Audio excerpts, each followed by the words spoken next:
Ele voltou milionário para destruir o hotel onde havia sido humilhado. Comprou tudo, cada corredor, cada quarto, cada centímetro de mármore que um dia absorveu o suor do seu uniforme surrado. Tinha um plano frio, calculado, construído tijolo por tijolo durante 5 anos de raiva e silêncio. Mas no primeiro dia como dono, uma menina de 4 anos cruzou o lobby com os seus olhos, o seu gesto, a sua marca de nascença, e destruiu em segundos tudo o que ele havia levado anos construindo. Paulo voltou para se vingar. Não sabia que voltou para se encontrar. Se inscreva no canal e deixe seu like. E comenta aqui de onde você está assistindo. Seu comentário é muito importante para nós. Paulo tirou a foto do bolso do paletó antes de sair do carro. Era uma foto pequena, com as bordas já amareladas pelo tempo. Nela, 2 jovens sorriam no corredor de um hotel. Ela de avental azul, os cabelos presos de qualquer jeito, e ele de uniforme, a gravata torta. O sorriso largo demais para quem ganhava o que ganhava. Os dois pareciam completamente alheios ao que o mundo preparava para eles. Paulo olhou para a foto por alguns segundos. Depois a dobrou com cuidado e guardou no bolso interno do paletó bem perto do peito. O carro preto estava parado diante da entrada do Grand Villamont, um dos hotéis mais luxuosos do centro de São Paulo. As portas de vidro refletiam a luz do fim de tarde com uma elegância fria, quase arrogante. O mesmo brilho de sempre. A mesma fachada de mármore branco que ele havia encarado durante anos pelo lado de dentro, empurrando um carrinho de malas com o uniforme surrado e o nome bordado torto no bolso do paletó. Paulo abriu a porta do carro devagar. O sapato italiano tocou o chão da calçada e por um instante, apenas um instante, ele fechou os olhos. O cheiro familiar do lugar veio imediatamente. Madeira envernizada, ar-condicionado potente, aquele perfume caro que o hotel borrifava na entrada para que os hóspedes sentissem que haviam chegado em outro mundo. Um cheiro que ele conhecia melhor do que qualquer outro.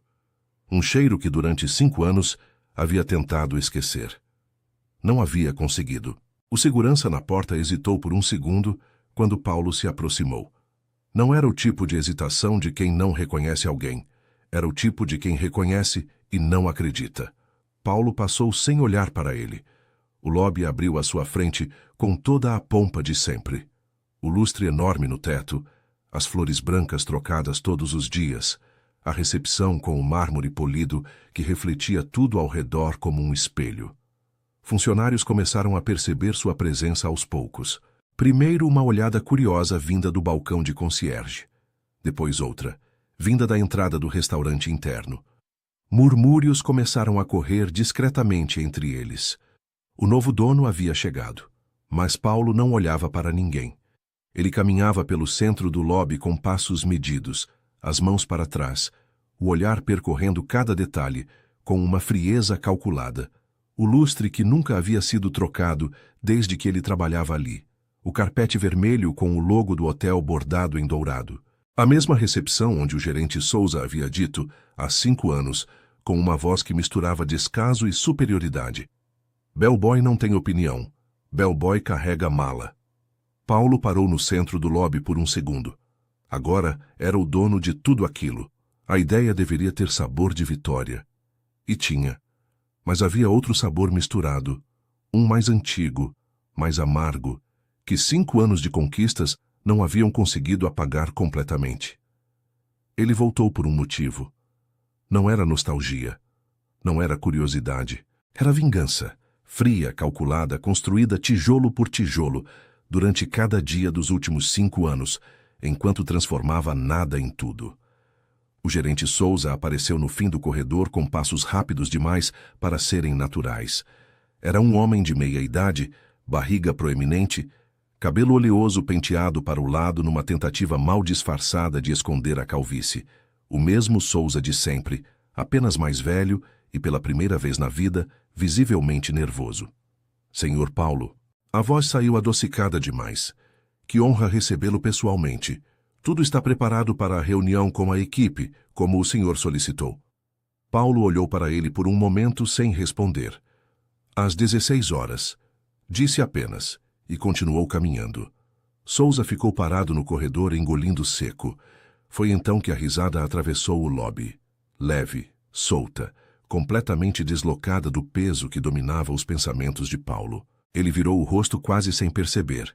Era um reflexo, um instinto, como quando um som inesperado rompe um silêncio muito longo.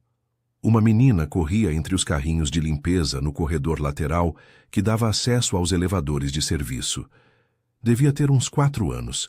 Miúda, as perninhas curtas, tentando acompanhar o ritmo da própria gargalhada, as tranças saltitando para os lados a cada passada. Ela desviava dos carrinhos com a desenvoltura de quem conhece cada centímetro daquele corredor, como quem cresceu ali.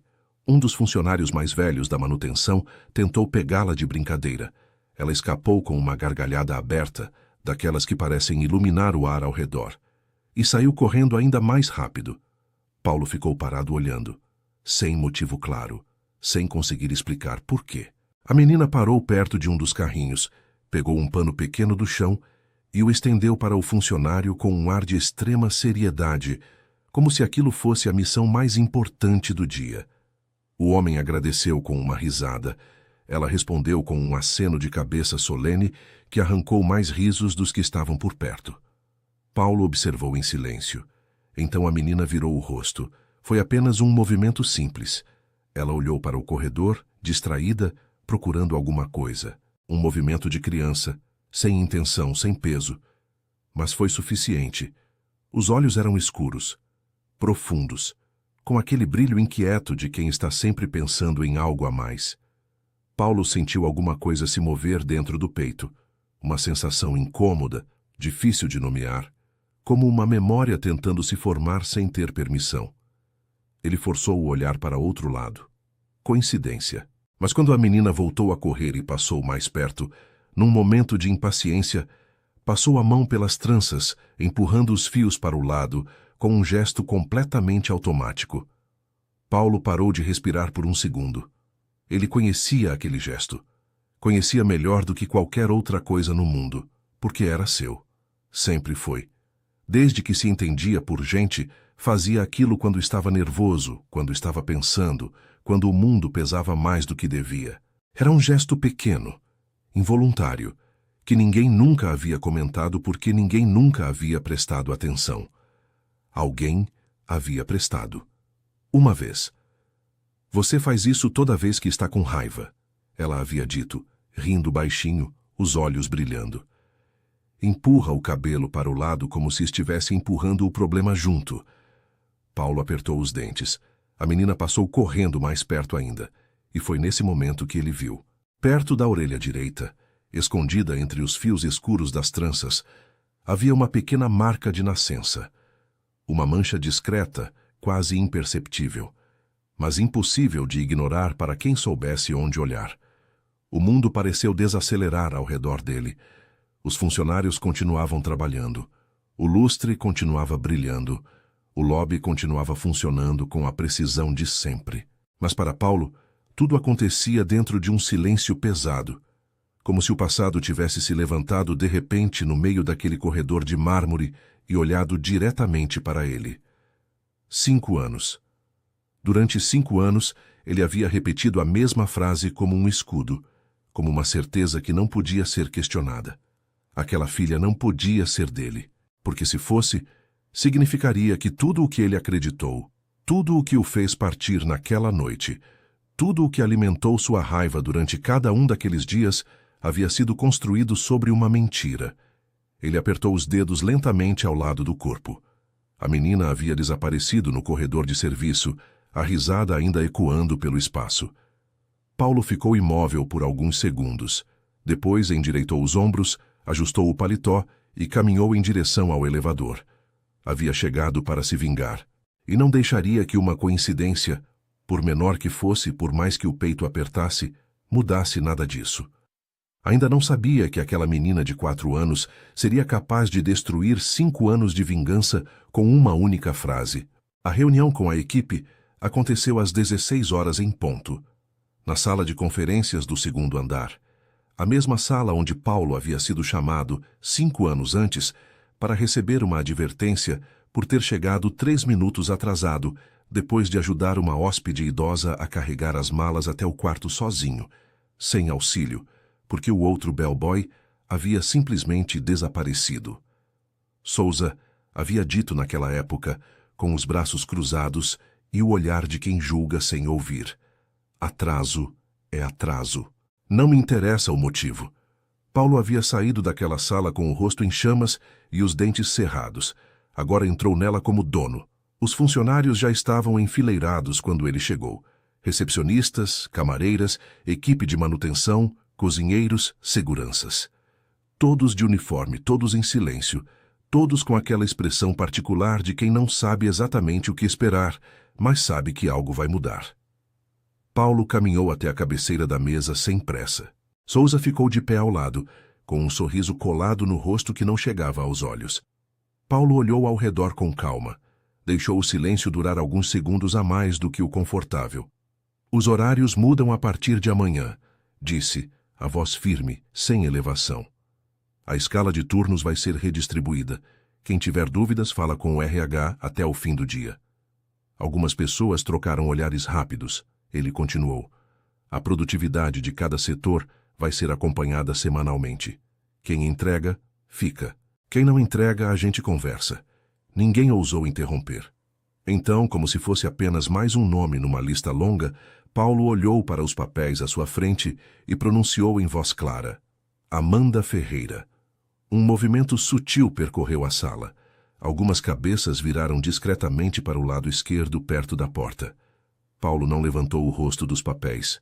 Ela estava encostada na parede, um pouco afastada dos outros. Quando ouviu o próprio nome, deu um pequeno passo à frente. O uniforme era o mesmo de sempre. Avental azul, cabelo preso, postura reta. O rosto estava sereno, os olhos calmos. Paulo continuou olhando para os papéis. A partir de amanhã, você assume o turno da manhã na limpeza do terceiro andar completo, mais a manutenção dos banheiros do lobby.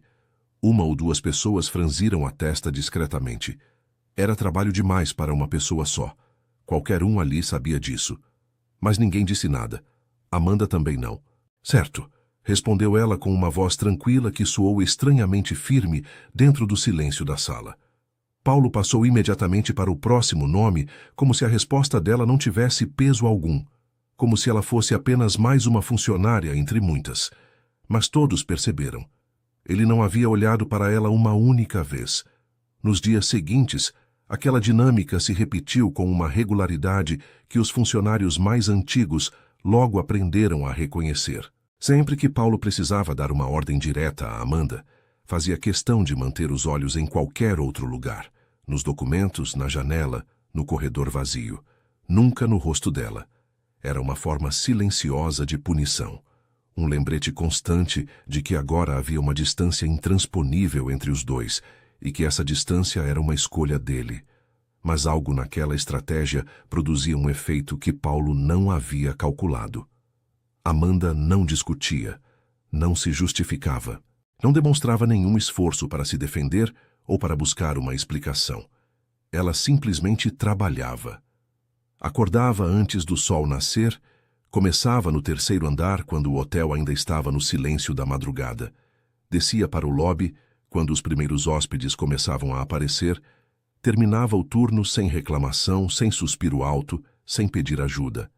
A dignidade silenciosa dela era como uma parede invisível. Paulo esperava encontrar culpa, arrependimento, algum sinal de que o peso daqueles anos ainda vivia dentro dela. Mas não encontrava nada disso, e essa ausência o irritava de um jeito que ele não conseguia controlar, porque o muro de gelo que havia construído ao redor de si mesmo precisava da culpa dela para continuar de pé. Sem isso restava apenas o silêncio. E o silêncio tinha uma qualidade particular naquele hotel. Ele amplificava tudo. Foi numa manhã de terça-feira que o silêncio foi quebrado da forma mais inesperada possível. Paulo atravessava o corredor do segundo andar com passos rápidos, revisando mentalmente os números da ocupação do mês, quando ouviu a voz. "Por que você fala assim com a minha mãe?" Ele parou. Virou o rosto devagar. Fernanda estava parada no meio do corredor, de pijama. Devia ter escapado do quarto improvisado que Amanda usava nos dias em que o turno começava muito cedo. As tranças estavam desfeitas de um lado, os olhos ainda carregando um resquício de sono, mas o olhar era direto, sem hesitação. Um dos funcionários mais velhos, que havia presenciado Paulo dar uma ordem seca a Amanda momentos antes, ficou imóvel. Outros dois pararam discretamente no fim do corredor. Paulo ficou encarando a menina por um segundo. Ela trabalha muito, continuou Fernanda, com a seriedade absoluta de quem tem 4 anos, e acredita que isso é argumento suficiente para encerrar qualquer discussão. Todo dia. Quando eu acordo, ela já foi. Quando ela chega, eu já estou quase dormindo. O corredor estava em silêncio total. Paulo abriu a boca, fechou. Não havia resposta pronta para aquilo. Fernanda esperou por alguns segundos com uma paciência surpreendente para a idade. Como ele não disse nada, ela virou o calcanhar com a dignidade de quem considera o assunto encerrado e foi embora pelo corredor, as tranças desfeitas saltitando. Um dos funcionários mais velhos baixou a cabeça rapidamente, escondendo um sorriso. Paulo ficou parado no corredor por um momento a mais. Havia algo dentro do peito que ele não soube nomear, algo que ele rapidamente decidiu ignorar. Mas ignorar estava se tornando cada vez mais difícil. Naquela mesma tarde, Paulo estava no escritório do 2º andar revisando contratos, quando ouviu um barulho vindo do corredor. Um rangido metálico, seguido de uma risada abafada. Saiu para ver. Fernanda havia subido no carrinho de limpeza de Amanda e estava tentando se equilibrar em pé na borda, os braços abertos como se fosse um equilibrista de circo. Amanda estava alguns metros adiante, de costas, sem ver. O carrinho deslizou levemente sobre o piso encerado. Desce daí. A voz de Paulo saiu mais alta do que ele pretendia. Fernanda olhou para ele com os olhos arregalados. Eu estou equilibrando. Eu sei o que você está fazendo. Desce. Ela franziu a testa, avaliando se aquela ordem merecia ser obedecida. Depois, com um suspiro que parecia vir de alguém bem mais velho, pulou do carrinho. Amanda se virou ao ouvir o barulho.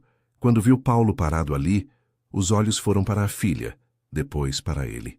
Por um segundo, apenas um segundo, o controle que ela mantinha com tanta precisão vacilou levemente.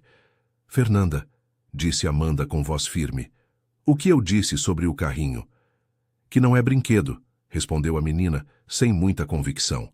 Vai esperar lá dentro. Fernanda foi, mas não sem antes lançar um último olhar para Paulo.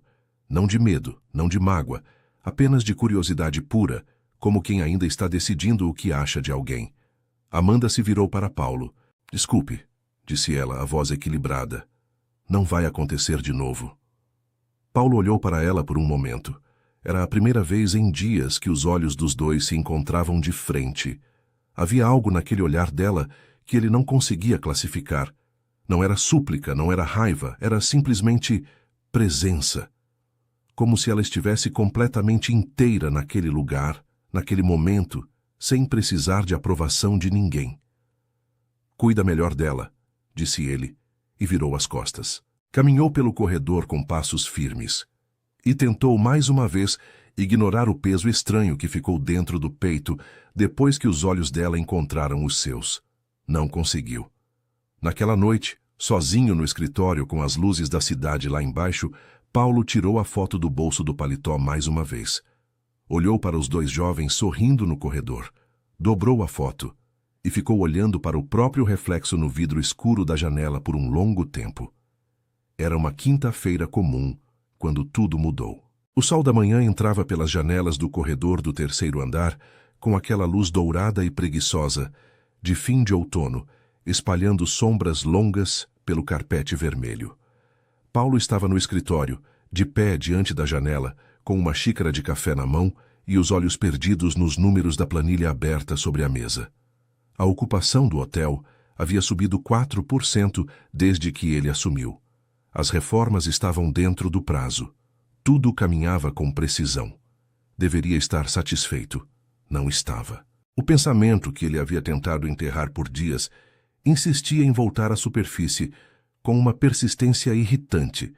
Os olhos escuros da menina, o gesto automático das mãos empurrando as tranças para o lado, a marca de nascença perto da orelha direita. Paulo fechou a planilha com mais força do que o necessário e foi até a janela. Coincidência, repetiu para si mesmo pela 10ª vez naquela semana. Foi então que ouviu o barulho. Não era um barulho alto, era justamente a falta de barulho que o alertou. Um segundo antes havia o som distante de Fernanda correndo pelo corredor de serviço, aquela risada inconfundível ecoando entre as paredes. Depois, um rangido metálico. Um estalo seco. E silêncio. Paulo saiu do escritório antes mesmo de processar o que estava fazendo. No corredor de serviço do 3º andar, encontrou Fernanda caída no chão ao lado de uma escada pequena de alumínio que havia tombado junto com ela. A menina estava sentada, os joelhos sujos, o rosto contraído numa expressão de dor que ela claramente lutava para não demonstrar. A mão direita segurava o próprio braço, que estava em um ângulo que Paulo reconheceu imediatamente, e que fez um frio atravessar seu corpo de cima a baixo. Eu escorreguei, murmurou Fernanda, a voz entrecortada.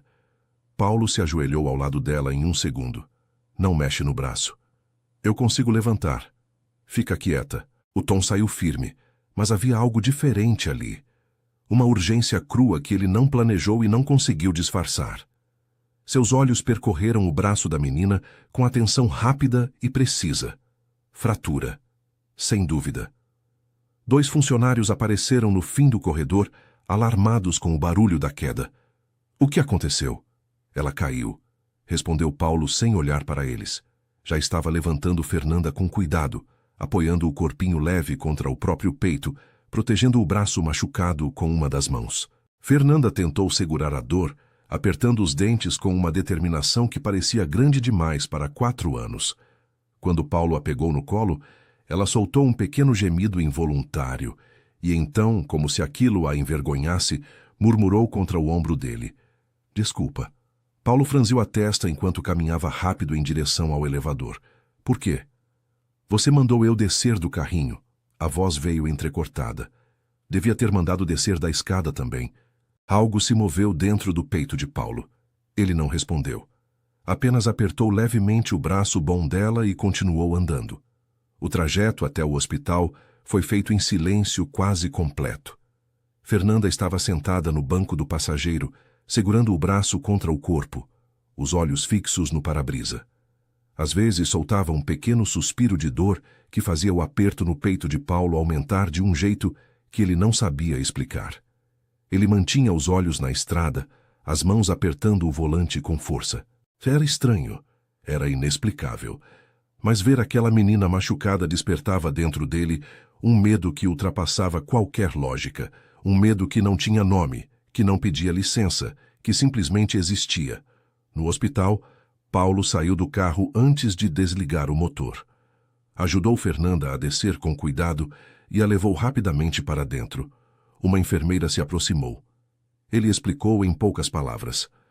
A menina foi levada para a sala de atendimento enquanto o médico era chamado. Paulo ficou do lado de fora. Andou de um lado para o outro no corredor estreito, as mãos no bolso, os olhos no chão. O cheiro forte de desinfetante tornava o ambiente ainda mais sufocante. Ele passou a mão pelo cabelo, o mesmo gesto involuntário, o mesmo movimento automático. Parou quando percebeu o que estava fazendo. Foi nesse momento que a porta de entrada se abriu com força. Passos rápidos ecoaram pelo corredor de linóleo. Paulo levantou os olhos. Amanda entrou no hospital quase correndo, os cabelos soltos pela primeira vez desde que ele havia chegado. Ela devia ter arrancado o prendedor no caminho. Os olhos varriam o corredor com desespero até encontrarem Paulo. Ela parou por um instante. O tempo pareceu suspenso entre os dois. Era a primeira vez em 5 anos que se encaravam de frente, sem a proteção de um corredor movimentado, sem ordens intermediando a distância, sem o escudo da formalidade entre patrão e funcionária. Apenas 2 adultos num corredor de hospital, separados por 5 anos de silêncio e por uma porta fechada atrás da qual estava a criança que os conectava, sem que nenhum dos dois ainda soubesse disso completamente. Amanda caminhou até ele. Onde ela está? A voz saiu trêmula. O médico está vendo. Paulo apontou para a porta. O braço quebrou, mas o médico vai confirmar. Ela levou a mão à boca. As lágrimas vieram imediatamente, sem aviso, sem controle. O tipo de choro que não pede licença, porque o medo é grande demais para ser contido. O corpo dela começou a tremer. Paulo observou aquilo por um segundo, que pareceu longo demais.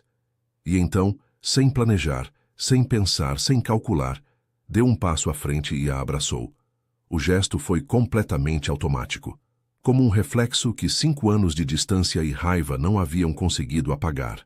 Amanda congelou por uma fração de segundo, surpresa, talvez assustada com o contato depois de tanto tempo. Mas o desespero era maior que qualquer memória amarga. Ela se agarrou a ele, o rosto escondido contra o peito de Paulo, enquanto as lágrimas finalmente escapavam sem freio. Ela é tudo o que eu tenho, sussurrou entre soluços. Paulo não disse nada. Apenas manteve os braços ao redor dela, sentindo o corpo dela tremer aos poucos ir se acalmando. Durante aqueles segundos o mundo pareceu desaparecer. Não havia hotel, não havia vingança, não havia 5 anos de raiva acumulada. Havia apenas aquele corredor silencioso e 2 adultos que um dia dividiram sonhos que nunca chegaram a existir. Amanda respirou fundo várias vezes até conseguir se recompor. Quando finalmente se afastou, limpou o rosto rapidamente. Os olhos ainda estavam vermelhos, mas havia controle. Ela não olhou diretamente para Paulo, como se aquele momento de vulnerabilidade já tivesse durado tempo demais. A porta da sala se abriu. O médico apareceu. O braço fraturou, mas é uma fratura simples, explicou com calma. Vai precisar de gesso, mas ela ficará bem em algumas semanas. É uma menina forte. Amanda soltou o ar que parecia ter prendido desde que chegou ao hotel. Posso vê-la? Claro. Ela está te chamando. Amanda entrou na sala imediatamente. Paulo ficou no corredor. Ouviu, através da porta entreaberta, a voz de Fernanda. Mãe, não chora. Eu não chorei quase nada. E ouviu Amanda soltar uma risada molhada de lágrimas. Ele ficou parado no corredor por um longo momento, os olhos no chão. Depois caminhou até a janela no fim do corredor e ficou olhando para o estacionamento lá embaixo sem ver nada. Naquela noite, Paulo voltou ao hotel depois da meia-noite. O lobby estava vazio, apenas o segurança no balcão e as luzes baixas do corredor aceso. Ele subiu para o escritório, tirou o paletó, afrouxou a gravata e ficou sentado na cadeira por um tempo, olhando para o teto. Depois se levantou e foi até a janela. O reflexo no vidro escuro o encarou de volta. O rosto cansado, os olhos que ele havia aprendido a manter duros e fechados durante 5 anos. Ele ficou olhando para aquele reflexo como se procurasse alguma coisa que não sabia nomear. Foi então que a porta do escritório se abriu com um empurrão leve. Fernanda entrou com o braço engessado, de pijama, os pés descalços no carpete. Ela olhou ao redor do escritório com curiosidade, como se estivesse avaliando o ambiente, e então os olhos escuros encontraram os dele no reflexo da janela. Paulo se virou. A menina ficou parada na porta, sem medo, apenas com aquela curiosidade direta que parecia ser a marca registrada dela. Você tem os mesmos olhos que eu, disse Fernanda, com a naturalidade absoluta de quem constata um fato simples. Paulo não respirou por um segundo. Fernanda não esperou resposta. Já havia perdido o interesse e olhava agora para os papéis espalhados na mesa com a mesma atenção científica. Depois virou o calcanhar e saiu pelo corredor, os passos descalços sumindo no carpete. Paulo ficou imóvel diante da janela, olhou para o próprio reflexo e, pela primeira vez em 5 anos, o muro de gelo rachado por dentro. 3 dias depois, Paulo foi verificar um dos quartos em reforma no 4º andar. A camareira havia deixado um aviso sobre um problema no armário embutido. Ele entrou, examinou a estrutura, fez as anotações necessárias. Quando ia sair, notou um detalhe estranho na cabeceira da cama improvisada no canto. O quarto estava sendo usado temporariamente por Amanda nos dias de turno duplo. Ele sabia disso. Sobre o travesseiro havia um casaco dobrado com cuidado. Paulo reconheceu o tecido antes mesmo de reconhecer o objeto. Aquele azul desbotado, O bolso com o logo antigo do Grand Villamont bordado em fio dourado já puído. Era o casaco do uniforme velho de bellboy. O seu uniforme. Aquele que ele havia deixado para trás na noite em que foi embora. Ele ficou parado olhando para aquilo por um longo momento. Pegou o casaco com cuidado. O tecido estava macio de tanto uso, desbotado nas dobras, com o cheiro suave de amaciante barato. E então viu, bordado à mão em linha azul no forro interno, com a letra irregular de quem aprendeu a bordar por necessidade, duas palavras pequenas: cobertor do herói. Paulo fechou os olhos, segurou o casaco contra o peito por alguns segundos. E quando os abriu de novo, havia algo diferente no rosto, como se uma camada muito antiga de alguma coisa dura e pesada tivesse começado, finalmente, a se dissolver. O resultado chegou numa manhã de segunda-feira. Um envelope branco, discreto, sem nenhuma identificação além do logo do laboratório no canto superior esquerdo. Paulo havia pedido o exame em silêncio, 3 dias depois do hospital, sem contar para ninguém, nem para o médico que o atendeu, nem para os funcionários do hotel, e especialmente não para Amanda. Havia dado uma desculpa genérica sobre procedimentos médicos de rotina para novos funcionários e deixado o assunto morrer ali. Agora, o envelope estava sobre a mesa do escritório. Paulo ficou olhando para ele por quase 10 minutos sem tocá-lo. Havia uma lógica cruel naquele momento. Durante 5 anos, ele havia construído uma certeza que doía, que pesava, mas que ao menos tinha a solidez das coisas que não mudam. Enquanto o envelope permanecesse fechado, aquela certeza ainda existia. Ainda era possível continuar acreditando que os olhos escuros de Fernanda eram coincidência, que o gesto automático das mãos era imitação, que a marca de nascença era apenas uma marca. Enquanto o envelope permanecesse fechado, a vingança ainda fazia sentido. Paulo abriu o envelope, leu o resultado uma vez, depois leu de novo, mais devagar, como se as palavras precisassem de mais tempo para se transformar em significado dentro da sua cabeça. Probabilidade de paternidade, 99,9%. Ele pousou o papel sobre a mesa com cuidado excessivo, como se qualquer movimento brusco pudesse partir alguma coisa que já estava no limite. Ficou sentado em silêncio por um longo momento. Lá fora, o hotel funcionava com a normalidade de sempre. Vozes distantes no corredor, o som abafado de um carrinho de serviço passando, alguém rindo perto da recepção. O mundo continuava. Dentro do escritório, 5 anos de certezas desmoronavam em silêncio. Fernanda era sua filha. Havia sido sua filha desde o primeiro segundo. Desde aquela noite em que ele havia pegado a mala e atravessado o portão do hotel sem olhar para trás. Desde aquela madrugada em que Amanda havia ficado sozinha, grávida, tentando segurar as lágrimas, enquanto ele desaparecia pela rua escura, sem ouvir o que ela precisava dizer. Paulo se levantou e foi até a janela. Ficou olhando para a cidade lá embaixo por um tempo que ele não soube medir. Foi Dona Rita quem procurou Paulo naquela tarde. Dona Rita era uma das camareiras mais antigas do Grand Villamont. Havia mais de 18 anos no hotel, tinha cabelos brancos e um jeito de andar que carregava o peso de tudo que havia visto passar por aqueles corredores.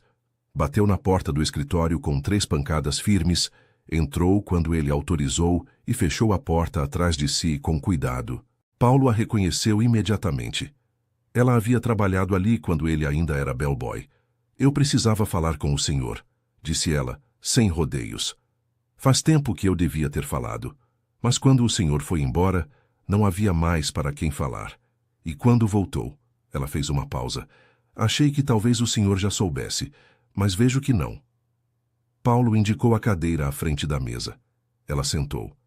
É sobre a Kátia, disse Dona Rita. Paulo ficou imóvel.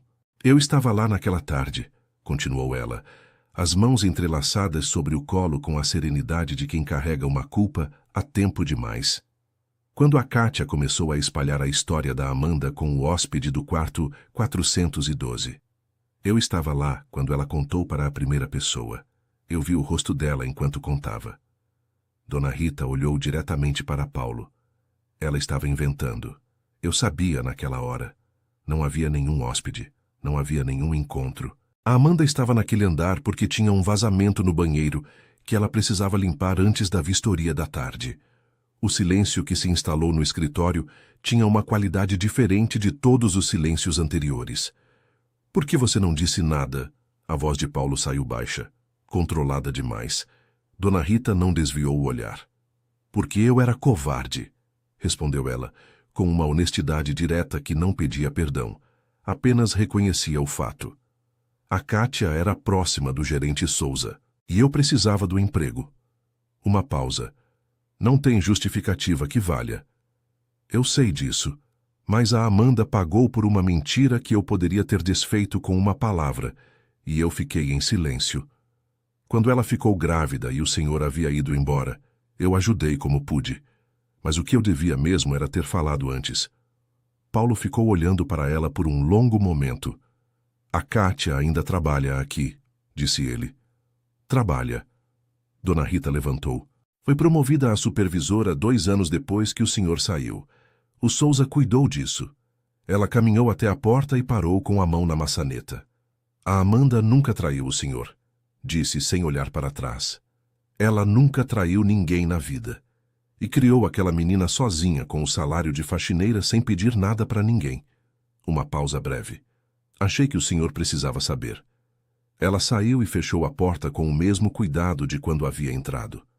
Paulo ficou sozinho no escritório. Passou a mão pelo cabelo, o gesto automático de sempre. E pela primeira vez em 5 anos, o orgulho não foi mais alto que a dor. Kátia foi chamada ao escritório naquela mesma tarde. Ela entrou com o sorriso de sempre. Aquele sorriso profissional, calculado, que havia sobrevivido a tudo dentro daquele hotel. Estava de uniforme impecável, cabelo perfeitamente arrumado, postura de quem não espera nenhuma surpresa desagradável. Paulo estava de pé diante da janela quando ela entrou. Não se virou imediatamente. Você sabe por que está aqui? Perguntou às costas ainda para ela. O senhor quis me chamar para... Ela começou. Quarto 412, disse Paulo. O silêncio que veio depois disse tudo. Paulo se virou. O rosto de Kátia havia mudado. Não completamente, ela era boa demais em controle para deixar tudo aparecer de uma vez, mas havia uma fissura pequena na máscara. Os olhos calculavam rapidamente. Eu não sei do que o senhor está. Não. A palavra foi curta e definitiva. Não termina essa frase. Kátia fechou a boca. Paulo foi até a mesa, pegou um envelope e o colocou sobre a superfície entre os dois. Rescisão imediata, sem carta de recomendação. Ele olhou para ela por um momento. Você destruiu 2 vidas com uma mentira. Uma criança cresceu sem pai por causa de ciúme. Espero que tenha valido o esforço. Kátia pegou o envelope com uma mão que não estava completamente firme. Saiu sem dizer mais nada. 2 minutos depois, Paulo chamou Souza. A demissão do gerente durou menos de 3 minutos. Naquela noite, quando o hotel já estava no silêncio da madrugada, Paulo desceu para o corredor do 1º andar. Amanda ainda estava trabalhando. Ele sabia do turno dela. Encontrou-a no fim do corredor empurrando o carrinho de limpeza de volta para o depósito. Ela o viu se aproximar e parou. Paulo parou a 2 metros de distância. Tirou o resultado do exame do bolso e o colocou sobre o carrinho sem dizer nada. Amanda olhou para o papel. Leu. Ficou em silêncio por um longo momento, os olhos baixos. Eu tentei te contar naquela noite, disse ela, a voz tranquila. Não havia acusação naquele tom, apenas um fato antigo que finalmente tinha espaço para existir. Paulo não respondeu de imediato. Ficou olhando para ela, para o cansaço real nos olhos dela, para as mãos que haviam limpado cada centímetro daquele hotel durante 5 anos, para a postura reta que nunca havia pedido pena de ninguém. Eu sei, disse ele. Amanda levantou os olhos. A traição nunca existiu, continuou Paulo. Foi a Kátia. Dona Rita me contou hoje. Uma pausa. Eu devia ter ouvido você naquela noite. Eu devia... Paulo. A voz dela foi baixa, mas firme o suficiente para interrompê-lo. Eu passei 5 anos tentando entender como alguém que eu amava podia ir embora sem ouvir uma palavra do que eu precisava dizer. Ela fez uma pausa. Eu já entendi que você acreditou em algo que não era verdade, Mas entender não é o mesmo que estar tudo bem. Paulo assentiu devagar. Eu sei. A Fernanda. Amanda olhou para o papel sobre o carrinho. Ela não sabe nada. Eu sei. Silêncio. Você vai pedir demissão? Perguntou Paulo. Amanda o encarou por um momento.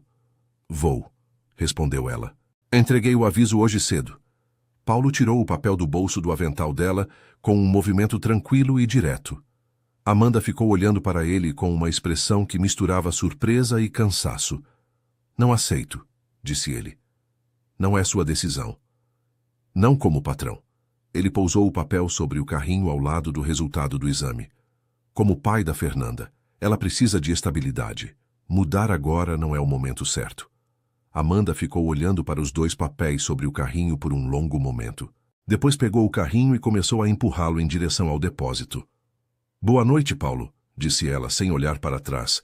Ele ficou parado no corredor vazio, observando ela se afastar. E sentiu, pela primeira vez desde que havia chegado ao Grand Villamont, que a vingança havia cumprido o seu papel, e que a única coisa que restava agora era algo completamente diferente. Algo muito mais difícil. Algo que exigiria paciência, humildade e tempo.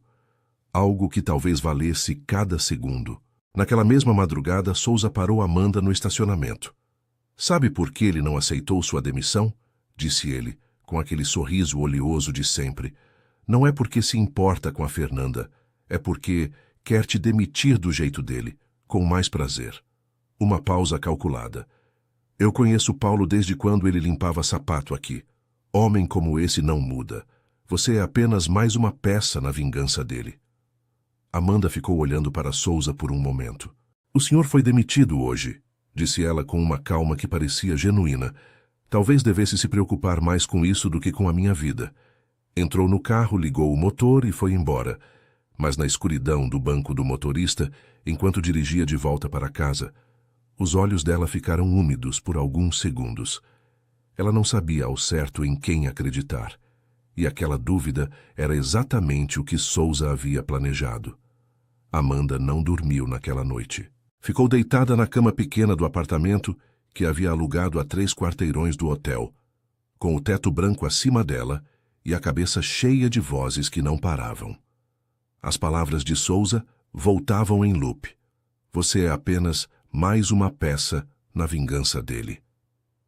Misturadas com a imagem de Paulo parado no corredor, segurando o resultado do exame, dizendo, eu sei, com uma voz que ela não havia esperado, uma voz que não era de patrão, não era de homem frio e calculado. Era a voz do Paulo que ela havia conhecido anos atrás, num corredor daquele mesmo hotel, quando os dois não tinham nada além de um uniforme surrado e um sonho vago de construir algo do zero. Ela se virou na cama. Fernanda dormia no quarto ao lado. Ela conseguia ouvir a respiração tranquila da filha através da parede fina. Aquele som havia sido sua âncora durante 5 anos inteiros. Cada vez que o cansaço pesava demais, cada vez que a conta não fechava no fim do mês, cada vez que a solidão ficava grande demais para caber em silêncio, ela ouvia aquela respiração e se lembrava por que levantava todo dia antes do sol nascer. Amanda fechou os olhos e tentou descobrir a diferença entre confiar e ser ingênua. Não encontrou resposta naquela noite. Na manhã seguinte, Paulo chegou ao hotel mais cedo do que o habitual. O lobby ainda estava no silêncio dos primeiros funcionários chegando. As luzes sendo acesas aos poucos, o cheiro de café vindo da cozinha misturado com o perfume habitual do hall de entrada. Ele foi direto para o corredor do primeiro andar. Não para o escritório, não para a recepção, para o corredor. Amanda já estava trabalhando. Ela o viu se aproximar e continuou o que estava fazendo, sem parar, sem mudar o ritmo. Paulo caminhou até ela e parou a um passo de distância. Souza te abordou ontem à noite, disse ele. Não era uma pergunta. 2 funcionários haviam visto a cena no estacionamento e Paulo havia sido avisado na mesma hora. Amanda parou. Olhou para ele. Sim. O que ele disse não é verdade. Paulo falou com uma clareza direta, sem rodeios, sem floreios. Eu não recusei sua demissão por vingança. Uma pausa. Eu recusei porque não sei como fazer isso direito ainda, mas sei que preciso tentar. Ele olhou para ela. Você merece mais do que minha palavra agora. Eu sei disso, mas é o que eu tenho para oferecer hoje. Amanda ficou em silêncio por um momento. Paulo, disse ela, a voz baixa, 5 anos não somem, porque uma pessoa decide que está pronta. Não somem, concordou ele. Mas podem ser reconstruídos, se as duas pessoas quiserem. O corredor estava vazio ao redor deles. A luz da manhã entrava pelas janelas com aquela qualidade dourada e silenciosa que existe apenas nas primeiras horas do dia. Amanda olhou para ele por um longo momento, como quem avalia não apenas o que está ouvindo, mas tudo o que está por baixo das palavras. Não respondeu. Voltou ao trabalho, mas desta vez, quando Paulo se afastou, ela não conseguiu evitar que um pensamento pequeno e teimoso se instalasse dentro do peito. E se fosse verdade? Foram os dias seguintes que mudaram tudo. Paulo não fez discursos, não trouxe flores, não mandou mensagens, não tentou apressar nada. Simplesmente começou a aparecer, nos lugares certos, na hora certa, de um jeito que não pedia nada em troca. Estava no corredor quando Fernanda tentou carregar uma caixa pesada demais. A pegou antes que a menina tropeçasse sem fazer alarde. Estava na entrada quando a chuva pegou Amanda sem guarda-chuva. Entregou o seu sem comentar. Estava na cozinha do hotel numa tarde quando Fernanda apareceu com fome antes do horário do jantar. Pediu para o cozinheiro preparar algo para ela e ficou sentado ao lado enquanto a menina comia, respondendo às perguntas intermináveis com uma paciência que surpreendia até a ele mesmo. Fernanda havia decidido que gostava de Paulo. Ela não sabia exatamente o que ele era. Não havia perguntado ainda, ou talvez soubesse de um jeito que as crianças sabem as coisas, aquela percepção direta que os adultos perdem com o tempo. O fato é que ela havia simplesmente incorporado a presença dele à sua rotina com a naturalidade de 4 anos, sem fazer cerimônia. Você sabe fazer nó de gravata? Ela perguntou numa tarde, aparecendo do nada ao lado de Paulo, enquanto ele revisava documentos. Ele olhou para ela. Sei. Me ensina. Você não usa gravata. Vou usar quando crescer. Paulo ficou olhando para ela por um segundo. Depois tirou a gravata, ajoelhou no carpete e começou a ensinar. Fernanda prestou atenção com uma seriedade absurda, repetindo cada passo com a língua levemente para fora de concentração. Não acertou nenhuma vez, mas insistiu por 20 minutos seguidos. Paulo não percebeu quando começou a sorrir. Foi numa sexta-feira à noite que tudo chegou ao ponto que não tinha volta. Amanda havia terminado o turno e estava buscando Fernanda no quarto de descanso quando encontrou a cama vazia. Percorreu o corredor com o coração acelerado, chamando o nome da filha em voz baixa para não assustar os hóspedes. Encontrou as duas no escritório de Paulo. Fernanda estava sentada no meio do tapete, com um livro de figuras aberto no colo, completamente à vontade. Paulo estava sentado no chão ao lado dela, de terno, gravata afrouxada, sapato italiano cruzado sob o corpo, ouvindo a menina explicar animadamente a história das figuras com uma narrativa que não tinha nada a ver com o que estava escrito no livro. Os dois não haviam percebido Amanda na porta. E aí o leão falou assim. Fernanda apontou para uma figura com o dedo, que não ia sair daquela floresta porque a floresta era dele. Mas o elefante disse que a floresta era de todo mundo. Ela virou a página com convicção. E o leão ficou com raiva, mas depois entendeu. E o elefante tinha razão? Perguntou Paulo. Tinha, respondeu Fernanda, com a certeza absoluta de quem nunca duvidou. Porque as coisas boas são de todo mundo. Minha mãe fala isso. Paulo ficou olhando para a página do livro por um momento. Sua mãe é sábia. Fernanda considerou isso. É. Ela virou mais uma página. Você gosta dela? Paulo levantou os olhos da página. Fernanda o encarava com aquela objetividade direta e sem filtro que só existe quando se tem 4 anos e ainda não aprendeu que certas perguntas não se fazem. Gosto, respondeu Paulo. Fala para ela então, disse Fernanda, com a lógica impecável de quem acha que os adultos complicam demais as coisas simples. Ela fica sozinha às vezes. Eu vejo. Paulo abriu a boca. Fechou. Foi nesse momento que Fernanda olhou para a porta e viu a mãe. Mãe! Levantou com o livro na mão. Eu estava contando a história do leão. Amanda ficou parada na porta por um segundo, os olhos passando da filha para Paulo, que havia se levantado do chão e estava de pé, com aquela expressão de quem acabou de ser pego numa verdade que não havia planejado revelar ainda. O silêncio durou apenas um instante. Eu vi, disse Amanda, a voz suave. Fernanda dormiu no quarto de descanso naquela noite, abraçada ao casaco azul desbotado como sempre. Paulo e Amanda ficaram no corredor do primeiro andar. O mesmo corredor onde tudo havia começado anos atrás. O mesmo carpete vermelho, a mesma luz baixa da madrugada. Ela perguntou se eu gosto de você, disse Paulo. Eu ouvi. E eu respondi a verdade. Amanda ficou olhando para o corredor vazio à frente. Por um longo momento não disse nada. Paulo esperou, sem pressa, sem pressão, como alguém que finalmente aprendeu que algumas coisas não se apressam. Eu tenho medo, disse Amanda por fim a voz baixa. Não de você. Tenho medo de acreditar de novo e de um dia olhar para a Fernanda e ter que explicar por que o pai foi embora mais uma vez. Eu sei, disse Paulo. E você tem todo o direito de ter esse medo. Ele se virou para ela. Mas eu não vou a lugar nenhum. Não porque estou pedindo uma chance, mas porque ela é minha filha e porque você é a mulher que eu deveria ter ouvido naquela noite. Uma pausa. Eu errei. Não tem palavra que desfaça isso, mas tenho o resto do tempo para provar com o que faço. Amanda olhou para ele. Havia lágrimas no canto dos olhos, não de tristeza, não de raiva, do tipo que aparecem quando algo que estava guardado há muito tempo finalmente encontra espaço para existir.